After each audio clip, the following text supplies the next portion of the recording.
Well, thank you, Paul. Thank you, everyone. It's really good to be at other churches and know that other people also love and trust Jesus. In fact, this Sunday, because it's the bank holiday weekend, at our church, lots of people are either on holidays, and also we can't use the school on some weekends, so we call it Visit Another Church Sunday. So here I am, visiting another church. So it's great to be part of God's people wherever they are. Let's open our Bibles back again to Mark chapter 8, which Johnny read out for us, page 1011 in the church Bibles. It's only short, but I pray that will be an example of the fact that you don't need to read lots to meet Jesus. You don't need to read a lot to meet Jesus. Let me find it in my Bible as well. And we started thinking today about sight, and that's what this little story is all about. And we can use that little word see in various different ways. You know, it's used, I saw affixed to a lectern in a different church that I visited one time. On that lectern was written these words: "Sir, we would like to see Jesus." It's the question that some Greek visitors came and asked the disciples. If you know that little story, John chapter 12, you can look it up. They came and they asked the disciples, "Sir, we want to see Jesus." It was the week of Jesus' Passover, his sacrifice for us. And it was a reminder to everyone who stood at that platform, that's who these people need to see. That's who I need to see. That's who we all need to see. So I really pray that we will see Jesus. And we can use that little word see in different kinds of ways, can't we? Does this clicker move things along? Here we go. We can see things in different ways. We might just use it as a very straightforward description. We can look at something. We can observe something. Have you ever been on a journey to the beach and the seaside and you play that game, who can see the sea first? People are watching out, anticipating. And it's great when you finally see that ripple of blue in the distance. So we can use the word see to look at something. We can use the word see to talk about meeting someone. It's a bit warmer, that, isn't it? Oh, it's great to see you again. Perhaps you're welcoming someone home at an airport or waiting for them to get off the train. And you might shake their hand or give them a hug. It's great to see you again. And there's another way we can use the word see. It's when we understand something. Oh, I see. Oh, I realize. Oh, I get what you're talking about. We're on the same wavelength. Do you know, if we were looking at another story in the Bible, do you remember the story of Zacchaeus, that very little man? He wanted to see Jesus. He was curious about him, so he went and climbed up a tree. But then he met Jesus. And later on, Jesus explained to him what he'd come for, to seek and save those who are lost. So Zacchaeus went through this little looking, meeting, understanding. So seeing or light or vision, these are all biblical ways of understanding what Jesus has come to do for you and me. Just as in darkness or blindness, the language or the words used to explain what it is when people are outside of that knowledge. And we need faith to see. I think you've recently been studying in Ephesians, right? And in chapter 2, it says, "By grace you have been saved through faith." But here's the crucial bit. It is the gift of God. The gift of God. A few years ago, there was a John Lewis ad. I don't know if you remember it. At Christmas time, a little boy was getting more and more excited as the calendar days tore off, and it was getting closer and closer to the 25th. He was bouncing around. He couldn't contain himself. And then finally, the great morning arrived.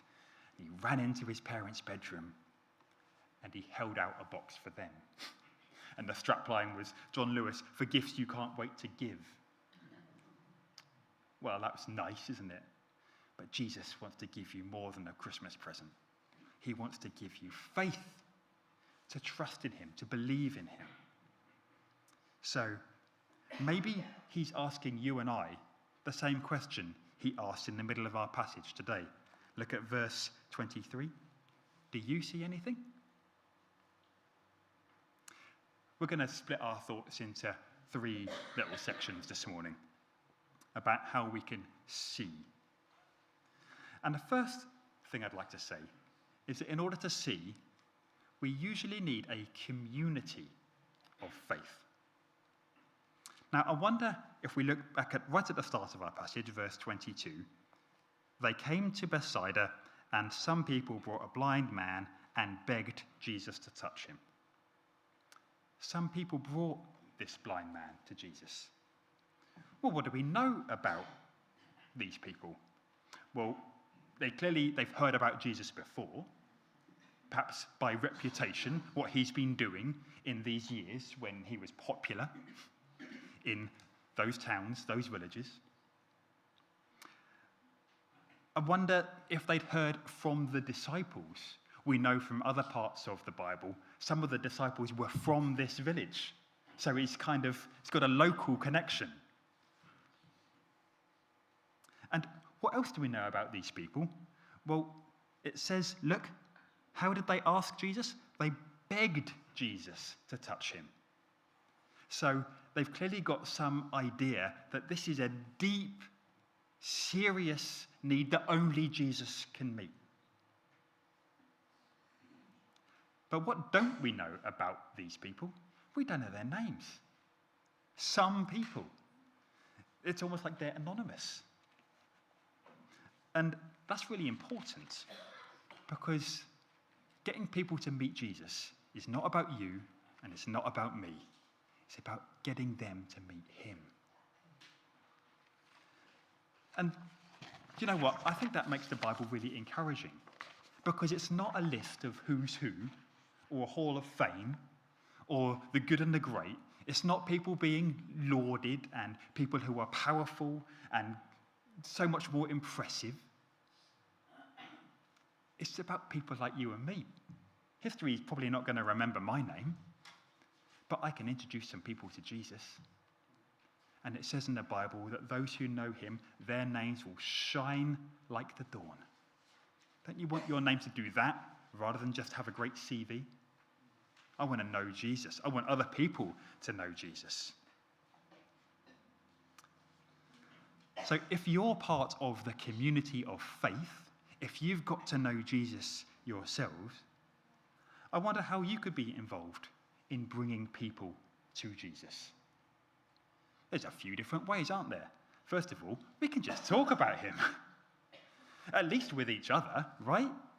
I wonder what you'll talk about when we finish singing the last song this morning.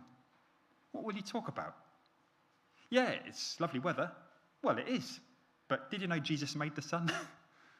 Yeah, it's had a great holiday.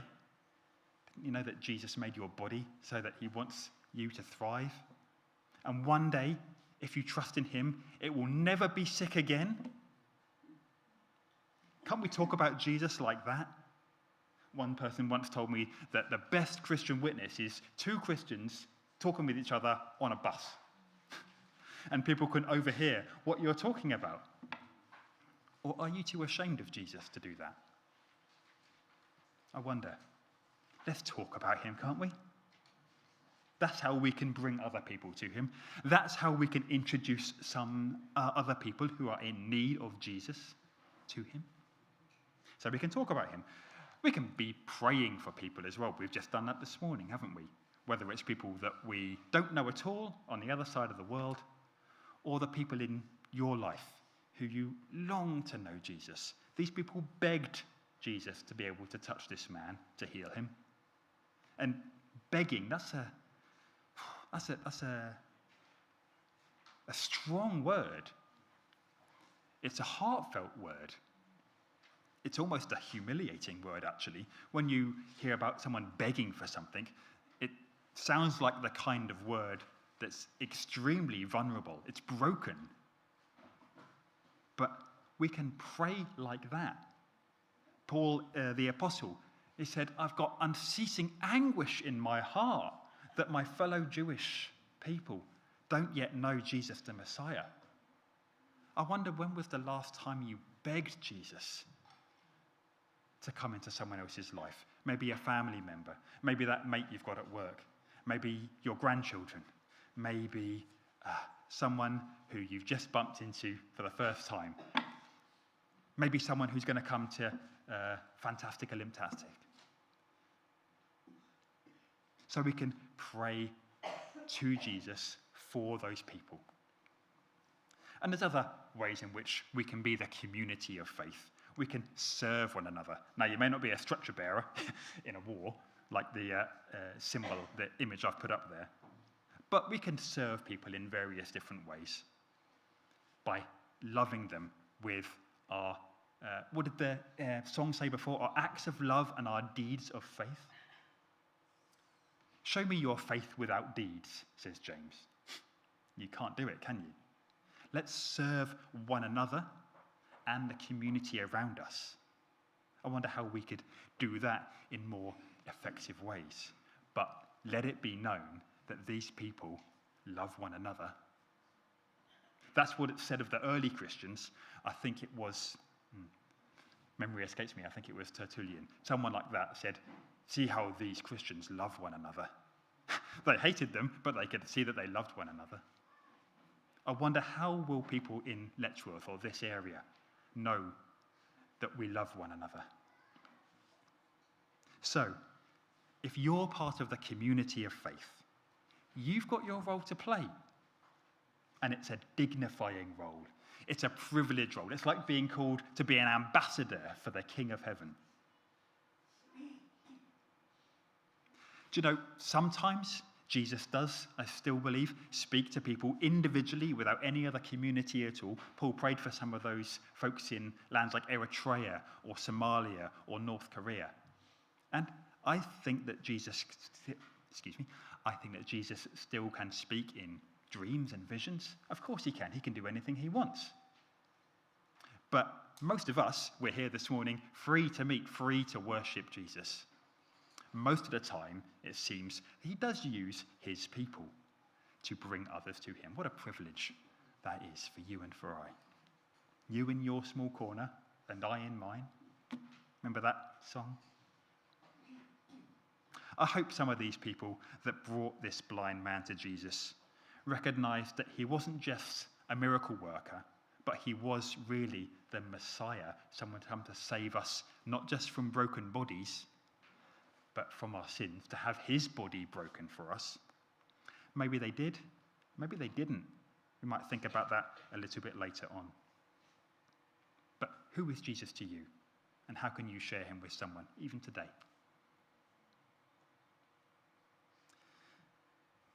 So we need a community of faith, usually. But let's move on. We all need a personal faith.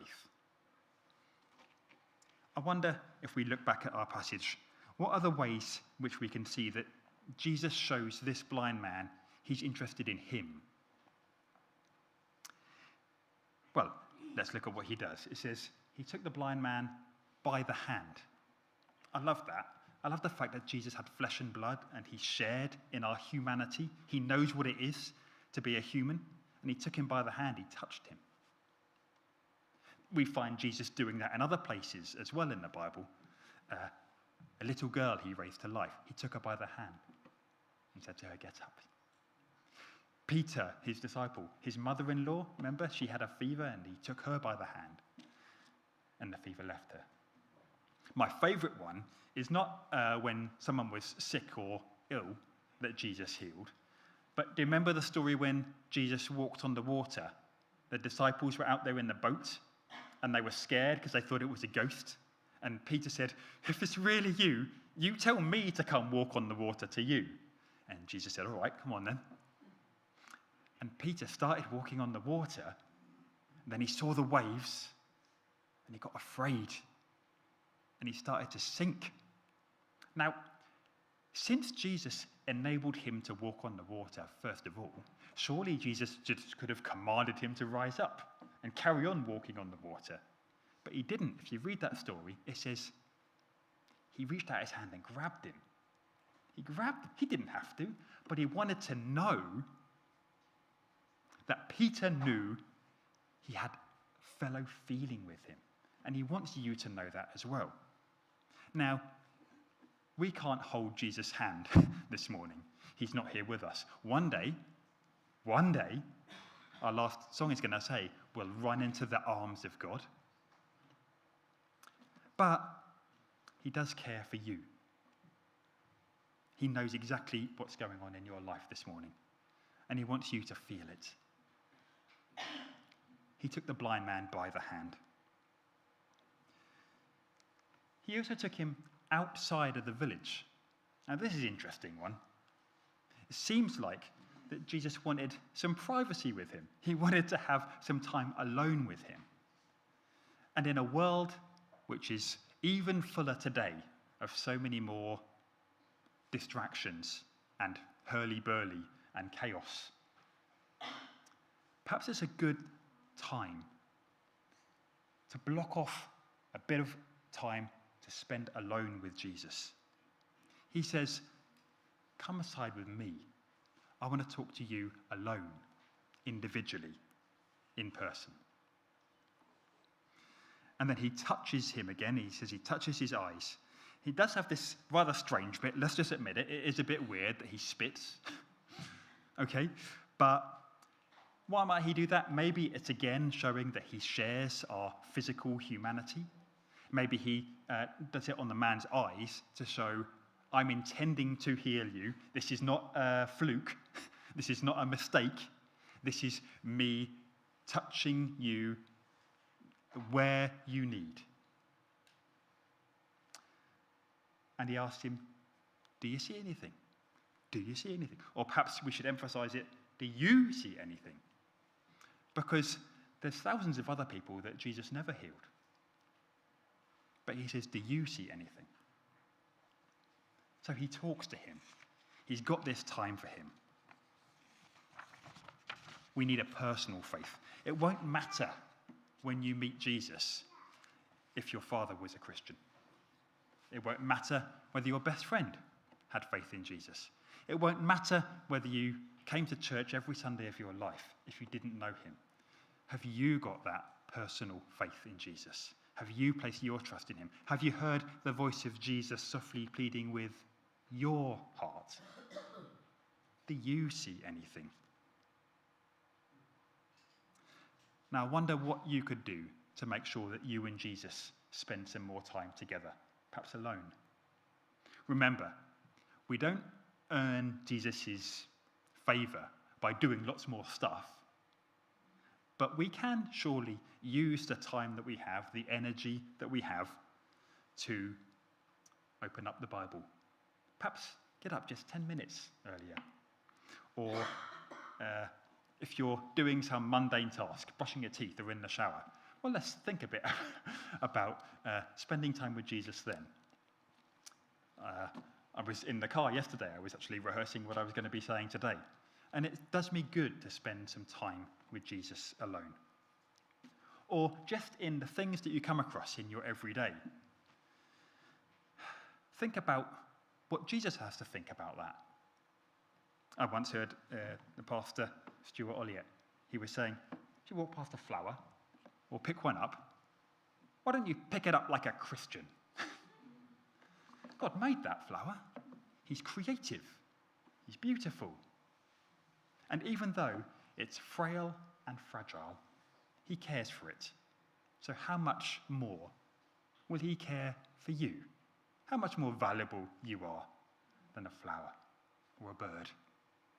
There are teachers, and we can spend some time with Jesus, just walking past the garden. Doesn't even have to be yours. I wonder if you can say what Paul the Apostle says in Galatians chapter 2, verse 20. The Son of God loved me and gave himself for me. I wonder if you can say that for yourself this morning. So we need a personal faith if we're to have life with Jesus that lasts forever. If we're to hear that welcome on the day he comes again and visits us. But the last thing I want to say, or perhaps not quite the last, is that we need to travel on a journey of faith. Look back at our incident in Mark chapter 8. It might seem a bit strange, isn't it? We know that Jesus has got miraculous power. He's demonstrated it even just on the same page of my Bible. You've got him feeding 4,000 people. You've got him healing another man who was deaf and mute. You've got him curing a woman's daughter who had some kind of impure spirit. He's got that power to just do it at a word. And then he takes this man, put his hands on his eyes, and spits. That doesn't seem to work, first of all. Do you see what it says? The man looked up and said, verse 24, I see people, but they look like trees walking around. Now that's a bit strange. Is Jesus kind of running out of power? Is he running out of juice? Why do you think that Jesus didn't heal the blind man straight away? Tell you what, why don't you have 1 minute with the person next to you? Just have a pause here. Why do you think that Jesus didn't heal the blind man straight away? I'll give you 1 minute. Have a chat with the person next to you.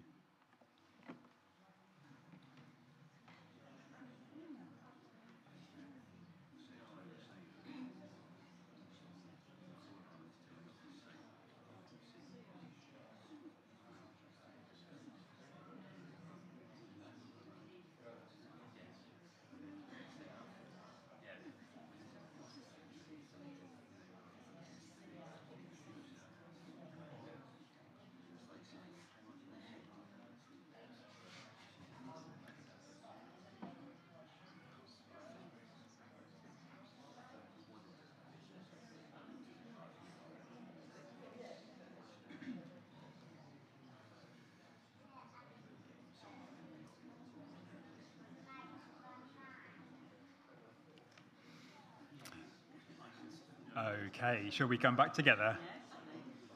Thought it was a bit of a risky one, but I thought, yeah, do you know what? I love that hubbub when we're talking about Jesus with one another. We're starting to live out what we said in the earlier part. We're talking about Jesus. We're bringing each other to him.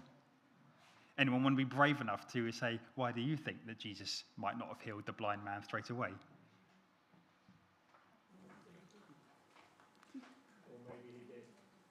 Or maybe he did. Well, he certainly starts to, doesn't he? Something different has happened. This blind man is no longer completely blind. He can start to see something. Maybe that's giving him confidence that Jesus can do what he eventually does.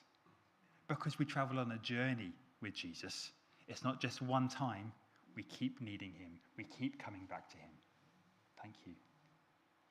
Here's a few more suggestions.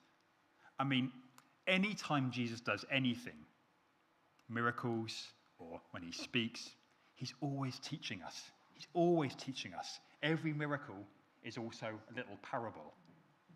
So it might be what we've just thought about, that Jesus keeps on teaching us. We always are in need of him. He's reassuring him. He's got power to keep on changing him. He's got power to keep on changing you. In the days when you feel like I'm just making no progress at all, Jesus is saying, I've got power to keep changing you. Maybe the world seems like trees walking around. I can keep changing you. But change often takes time, doesn't it? So slowly sometimes it seems. Too slowly.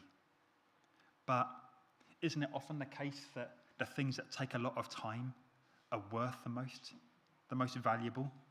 After all, have you ever learnt a new language or tried to practice a new skill? I don't know, a musical instrument or something like that. You don't go from day one picking up the guitar or sitting down at the piano and then day two in a concert hall. Of course we don't. It takes time. It takes practice. It takes getting used to. And when we get to stages of progression, well, that's more satisfying like that. Maybe God designed it that we only learn skills little by little over time. It teaches us endurance and stamina and perseverance. Maybe that's something that he's trying to teach us in this little incident. Or when you get to know someone, you don't meet someone for the first time and then immediately are their best friend. It takes time to get to know someone. and share experiences and go through lows and celebrate highs and enjoy each other and your communities and your households and your church. It takes time, and that's what makes it rich. And perhaps in this rather strange method that he chooses to use, by the way, which Jesus has got the right to work in any way he wants to in your life, perhaps by this rather unusual method, he's giving this blind man his own story to tell, because your story is not the same as mine, but Jesus is. You're unique. You're special. He's got time for you. He gives his attention to you, and the way he's worked in your life is a symbol and marker of a master craftsman, or a great painter who knows just the right brushstrokes, some of them dark, some of them light, but all of them creating a new masterpiece in your life. We travel on this journey of faith.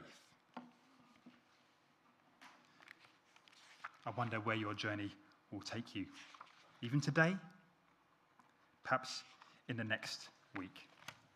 But think of what it might be if God gave you all the grace you ever needed in one day. I don't think I could cope with it, actually.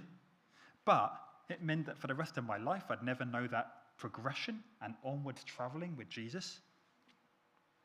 Sometimes we think, if only I had a more dramatic story, like Paul the Apostle on the road to Damascus. Light from heaven shone around him and it blinded him and he fell to the ground. I wish I had a story like that. But Jesus works in different people's lives in different ways. Do you remember the story of Lydia in the Bible? There she is, sitting by a calm riverside, and the Lord opens her heart. It wasn't spectacular, but it was her story. What's your story?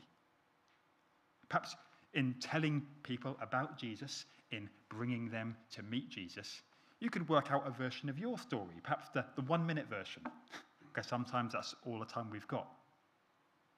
Or maybe you could do a longer version as well. But your story should never be the same the year after.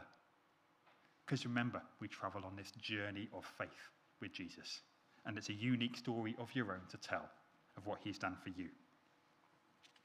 He's our faithful, unchangeable friend. Well, there is one last thing that I want to say about this passage. There is a danger. It's difficult to finish on this point, but that's where our section does. Look what Jesus says. He says to this man, after he's restored his sight completely, verse 26, don't even go into the village. Now, that's a difficult question, and people have wondered why Jesus says, don't go back to the village, or in other incidents, why Jesus says to some people, don't tell anyone about this. Jesus said after feeding another crowd of thousands in John chapter 6. In fact, let's just look at that. John chapter 6. I can read it, don't worry about turning to it. But they'd just been fed by Jesus miraculously. And Jesus says to them, John chapter 6, verse 26, very truly I tell you, you're looking for me, not because you saw the signs I performed, but because you ate the loaves and had your fill. Do not work for food that spoils, but for food that endures to eternal life, which the Son of Man will give you. There is a warning that Jesus doesn't want us to simply get distracted by his power. He doesn't want us to focus on what he might do in our everyday lives, wonderful though that can be. He wants us to think about him himself, not just the signs, not just the everyday details of your life, but how that relates to how you live your life in faith in the Son of God. He doesn't want us in a very busy world to get distracted. And perhaps that might have happened if this man had gone straight back to the village. You'll never guess this what happened. Can you imagine him saying? Perhaps Jesus wanted him to carry on spending some alone time so he could dwell on what Jesus had done for him and what it means about Jesus. That he didn't just come to take up our infirmities and carry our sicknesses, but he came to be the Son of God who laid down his life for the life of the world. And I wonder about this blind man because we don't know anything more about him. What was his onward journey? Perhaps Mark in the Gospel leaves it deliberately unsaid because he wants us to remember that it's not actually just about this blind man. It's about every reader of his Gospel. Are you going to get distracted this morning? Or are you going to spend that time thinking, this is my God and King? It's also a very somber thing to think about, him saying not go back to the village. It could be something to do with the village of Bethsaida itself. In another place, Jesus said, "Woe to you, Bethsaida, because you haven't believed in me. If the signs I'd done for you had been done in foreign countries, they would have turned and repented and believed in me." So maybe Jesus is saying the time is up for you, Bethsaida. Some people perhaps still trusted in who Jesus was and saw and realized that they needed faith in him, but perhaps some other people didn't. And time is short, and one day Jesus will say time is up. So that's why we should take this passage with the seriousness that it ends on. If you're part of God's community of faith, be glad and happy that he's brought you in while there's still time. And remember that it's not just a good opportunity, but an urgent summons to tell the people that you know in your life about Jesus.